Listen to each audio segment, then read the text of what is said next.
Assalamualaikum warahmatullahi wabarakatuh.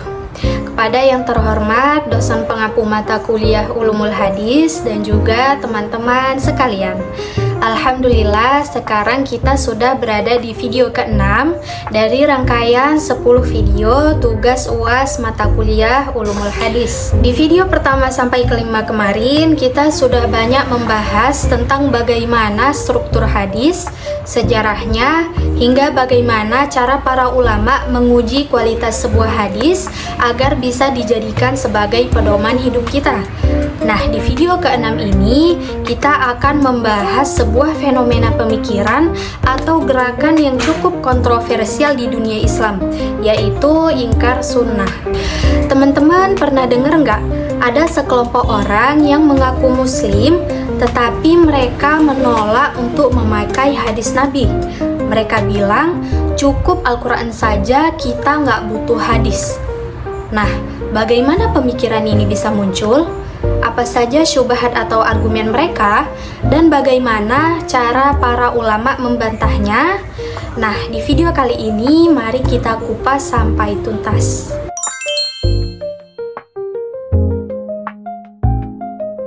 Pertama-tama kita pahami dulu pengertiannya. Secara bahasa, ingkar sunnah terdiri dari dua kata.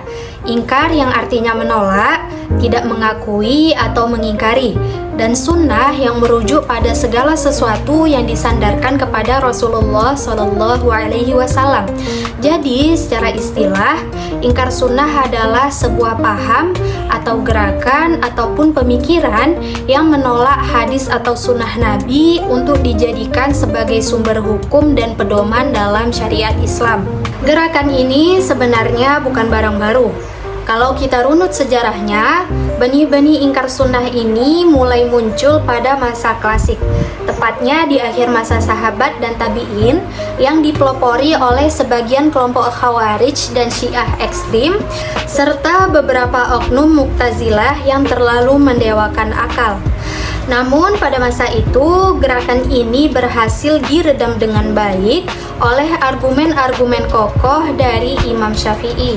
Nah, paham ini kemudian lahir kembali atau mengalami modernisasi pada abad ke-19 dan ke-20 pada masa kolonial.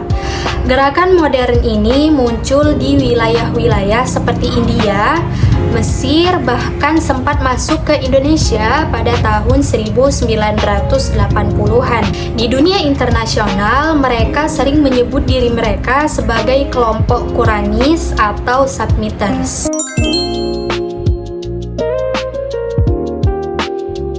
Lalu, hal apa sih yang mendasari mereka hingga mereka berani untuk menolak hadis Nabi? Nah, secara garis besar ada 3 argumen utama yang sering mereka gaungkan.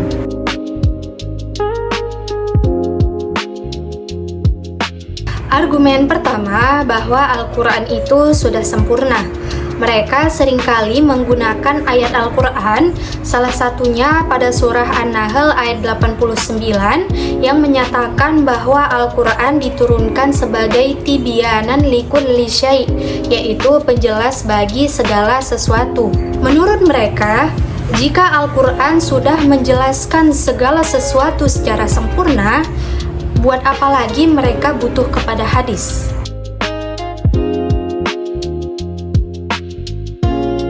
Argumen kedua, bahwa hadis ditulis terlambat. Seperti yang kita bahas di video ketiga tentang sejarah penulisan hadis, kodifikasi resmi baru dilaksanakan pada abad kedua Hijriah. Nah, kelompok ingkar sunnah menggunakan celah ini. Mereka berargumen bahwa hadis ditulis ratusan tahun setelah Nabi wafat. Jadi menurut mereka, hadis yang ditulis sudah tidak murni lagi, penuh rekayasa dan juga subjektif.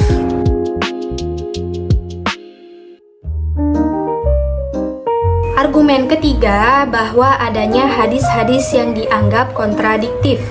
Mereka sering mencari-cari hadis yang secara tekstual sekilas terlihat bertentangan dengan akal rasional manusia ataupun bertentangan dengan sains modern, lalu menjadikannya alasan untuk menolak seluruh hadis secara general.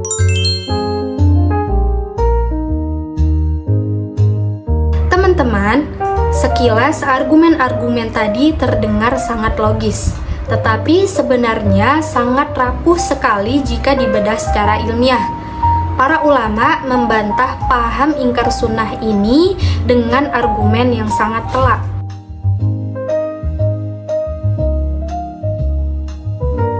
Bantahan pertama bahwa Al-Quran itu sendiri yang memerintahkan untuk mengikuti Nabi. Ini adalah ironi terbesar bagi kelompok ingkar sunnah. Mereka mengaku bahwa mereka hanya mengikuti Al-Quran, padahal di dalam Al-Quran itu sendiri terdapat puluhan ayat yang memerintahkan kepada kita dengan tegas untuk taat kepada Rasulullah SAW. Contohnya ada di dalam surah Ali Imran ayat 32 yang berbunyi, "Katakanlah, taatilah Allah dan Rasulnya." Bahkan di surah Al-Hasyr ayat 7 disebutkan, apa yang diberikan Rasul kepadamu maka terimalah, dan apa yang dilarangnya maka tinggalkanlah. Jadi menolak hadis sama saja dengan mengingkari ayat-ayat Al-Quran itu sendiri.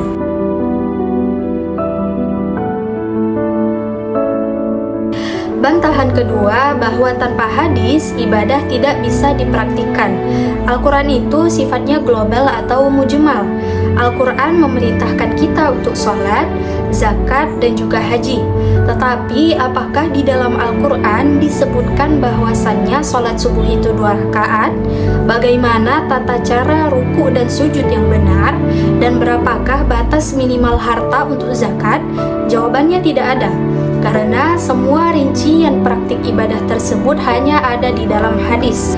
Tanpa hadis, syariat Islam tidak akan bisa dipraktikkan.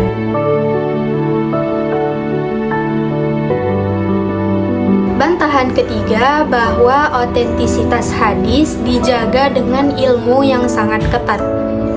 Tuduhan bahwa hadis tidak murni karena ditulis terlambat adalah sebuah kekeliruan besar.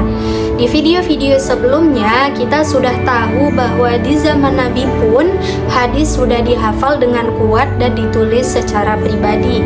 Ditambah lagi umat Islam punya ilmu rijalul hadis dan kritik sanad, yaitu sebuah sistem metodologi sejarah paling ketat di dunia yang bisa melacak kebenaran ucapan hingga ke mulut pembicaranya.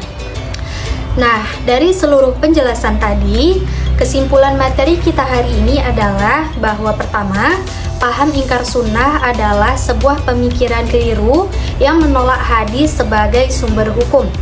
Dan yang kedua adalah bahwa pemikiran ini runtuh secara logika karena Al-Quran dan Sunnah adalah dua hal yang tidak dapat dipisahkan. Al-Quran sebagai sumber pokok dan hadis sebagai penjelas atau bayan bagi Al-Quran tersebut.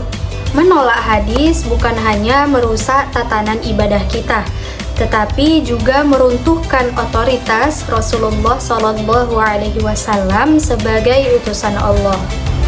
Terima kasih banyak sudah menonton video ini. Mohon maaf atas segala kekurangan. Nantikan seri EduVlog di episode berikutnya. Saya Nabila Dwi Andayani pamit undur diri. Wabillahi taufiq wal hidayah.